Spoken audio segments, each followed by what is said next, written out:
प्रकाश के पिछले पार्ट में आपने प्रकाश के बारे में पढ़ा था। आज प्रकाश हम लोग पार्ट 2 पढ़ने जा रहे हैं, जिसमें हम लोग पढ़ेंगे प्रकीर्णन। जब प्रकाश की किरण किसी सूक्ष्म कण पर पड़ता है तो वह कुछ ऊर्जा को अवशोषित करती है और फिर चारों ओर विकिरित होती है, उसे प्रकाश का प्रकीर्णन कहते हैं।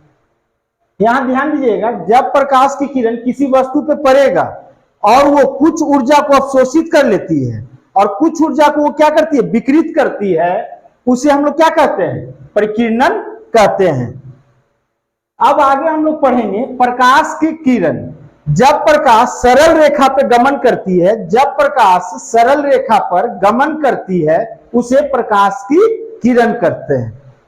अब यहां ध्यान दीजिएगा, प्रकाश की किरण जब भी दिखाएंगे तो एक स्ट्रेट लाइन ड्रॉ कर देंगे तो क्या शो करेगा, प्रकाश की किरण को दर्शाएगा। अब हम लोग पढ़ेंगे प्रकाश के किरण पुंज। प्रकाश के किरणों के समूह को, यानी जब बहुत सारा प्रकाश एक जगह इकट्ठा रहेगा तो उसे क्या कहेंगे, किरण पुंज। जैसे ध्यान देंगे, यहां पे इस तरह से भी प्रकाश की किरणें हो सकती है, या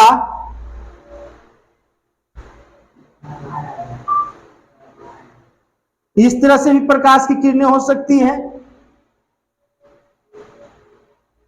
और एक जो होंगे तो इसमें जो ध्यान देंगे कि प्रकाश की किरणों के समूह को क्या कहेंगे, प्रकाश की किरण पुंज कहते हैं। पुंज का मतलब होता है इकट्ठा।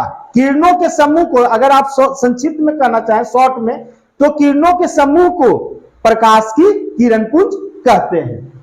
अब यहां ध्यान दीजिएगा, प्रकाश की किरण पुंज जो है 3 प्रकार के होते हैं, अपसारी किरण पुंज, समानांतर किरण पुंज और अभिसारी किरण पुंज।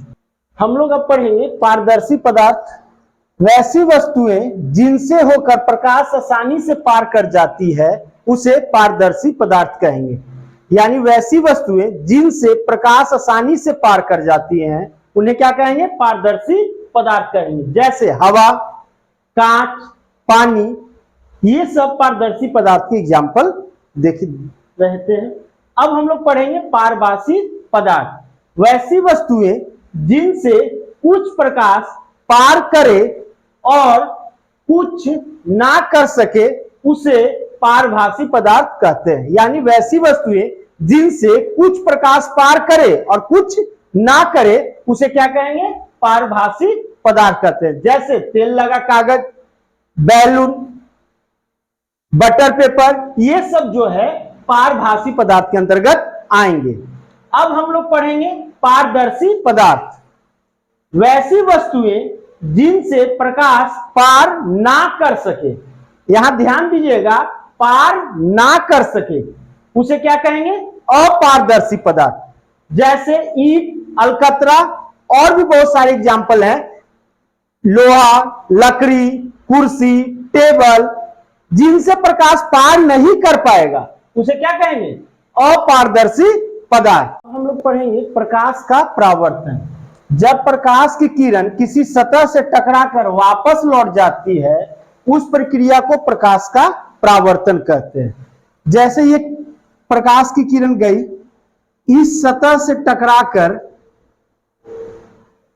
वापस लौट गई, तो जो प्रकाश की किरण सतह से टकराने के लिए आएगी उसको कहेंगे आपतित किरण,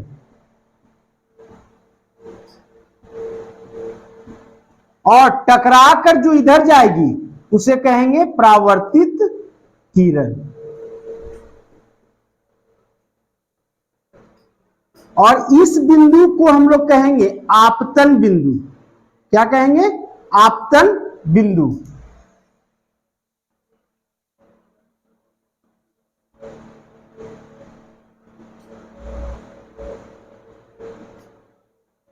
बिंदु। और इन दोनों के बीच में एक जो बनेगा उसे क्या कहेंगे, अभिलंब।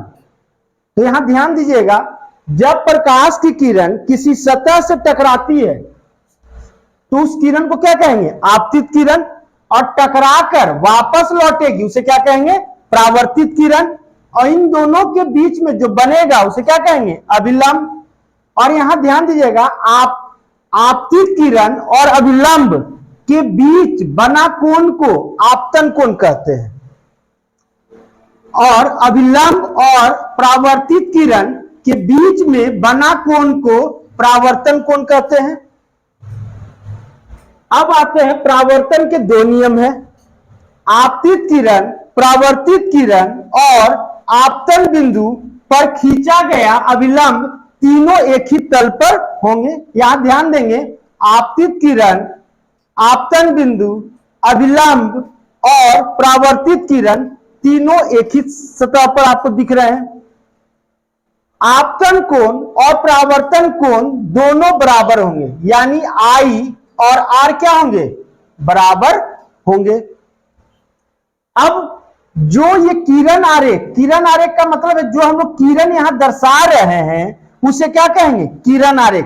तो अब देखेंगे यहां पे किरण आरेख, प्रकाश के किरणों का पथ दर्शाने वाले चित्र को, यानी चित्र के माध्यम से जो किरण का पथ दर्शाते हैं उसे क्या कहेंगे, किरण आरेख।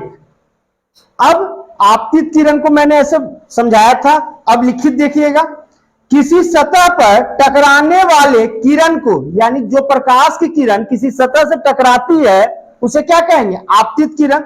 यहां देखिएगा ध्यान से, किसी सतह पर टकराने वाले किरण को आपतित किरण कहते हैं। जैसे यहां पे आपने देखा, हम लोग पीछे में भी देखे थे कि आपतित किरण, तो जब प्रकाश की किरण किसी सतह पर आएगी, किसी सतह पर आती है, ध्यान दीजिएगा, जब प्रकाश की किरण किसी सतह से टकराती है उसे क्या कहेंगे, परावर्तक पृष्ठ। क्या कहेंगे, परावर्तक पृष्ठ। यहां ध्यान दीजिएगा, जब प्रकाश की किरण किसी सतह से टकराती है, जब प्रकाश की किरण किसी सतह से टकराती है उस सतह को क्या कहेंगे, परावर्तक पृष्ठ कहते हैं। तो यहां ध्यान दीजिएगा कि जो प्रकाश की किरण आती है उसे क्या कहेंगे, आपतित किरण। टकराने के बाद मुड़ जाएगी, टकराने के बाद मुड़ जाएगी उसे क्या कहेंगे, परावर्तित किरण कहते हैं। टकराने के बाद मुड़ जाएगी उसे क्या कहेंगे, परावर्तित किरण। यहां देखिएगा, परावर्तित किरण जिस माध्यम से चलकर आपतित किरण आती है और उसी माध्यम में वापस लौटती है उसे परावर्तित किरण कहते हैं। तो यहां पे ध्यान दीजिएगा, इस माध्यम से आई थी और इसी माध्यम में वापस लौट गई तो उसे क्या कहेंगे, परावर्तित किरण कहते हैं। तो ये आपका क्या हो गया, आपतित किरण।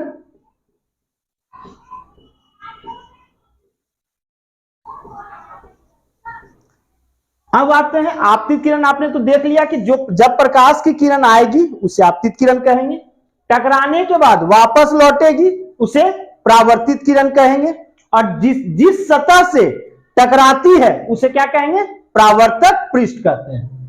अब हम लोग पढ़ेंगे अभिलंब। किसी समतल सतह के किसी बिंदु पर खींचे हुए लंब को अभिलंब कहते हैं। तो यहां ध्यान दीजिएगा कि आपतन बिंदु पे खींचा गया लंब, अब यहां पे जो ये बिंदु कहलाता है इसे क्या कहेंगे, आपतन बिंदु। इसे क्या कहेंगे, आपतन बिंदु।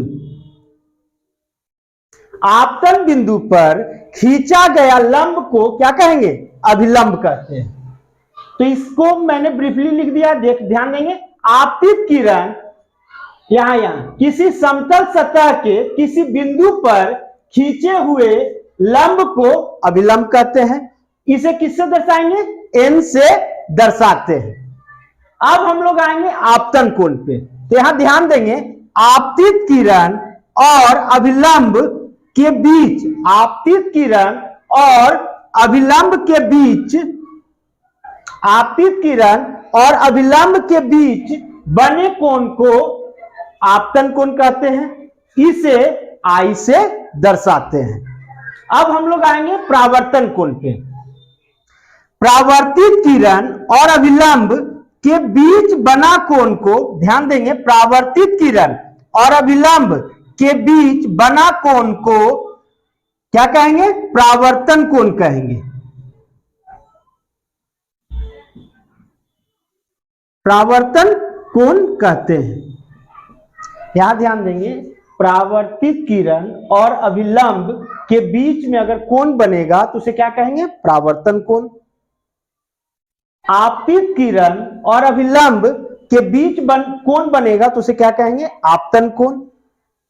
यहां पढ़ लेते हैं एक बार, परावर्तित किरण और अभिलंब के बीच में बने कोण को परावर्तन कोण कहते हैं। अब यहां पे ध्यान देंगे, परावर्तन के नियम। प्रकाश की किरण किसी सतह पर पड़कर जिन नियमों का पालन करती है उसे परावर्तन के नियम कहते हैं। प्रकाश जिन नियमों को पालन करती है उसे क्या कहेंगे? परावर्तन के नियम कहते हैं। तो इतना ज्यादा लंबा ना याद करके आप छोटा में भी याद कर सकते हैं कि प्रकाश जिन नियमों का पालन करती है उसे प्रकाश के परावर्तन के नियम कहते हैं। दर्पण दो प्रकार के होते हैं, समतल दर्पण और गोलीय दर्पण। अब बात आती है गोलीय दर्पण किसको कहते हैं?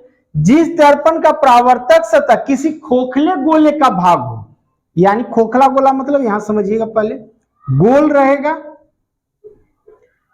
तो इसका देखिएगा दो तरह का परावर्तक सतह बनेगा, एक अंदर की ओर और एक बाहर की ओर। ध्यान दीजिएगा, इसमें परावर्तक सतह जो है वो बाहर की ओर है, यानी प्रकाश की किरण बाहर से आएगी।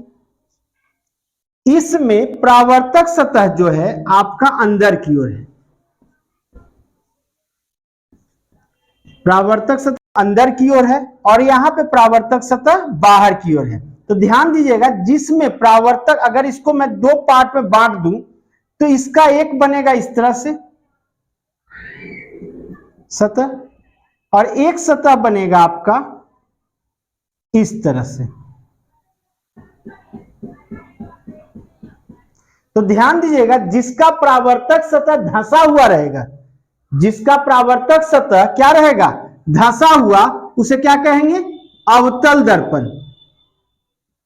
ध्यान दीजिएगा, जिस गोलीय दर्पण का परावर्तक सतह धंसा हुआ रहेगा उसे क्या कहेंगे? अवतल दर्पण। जिस गोलीय दर्पण का परावर्तक सतह उठा हुआ रहेगा उसे क्या कहेंगे? उत्तल दर्पण।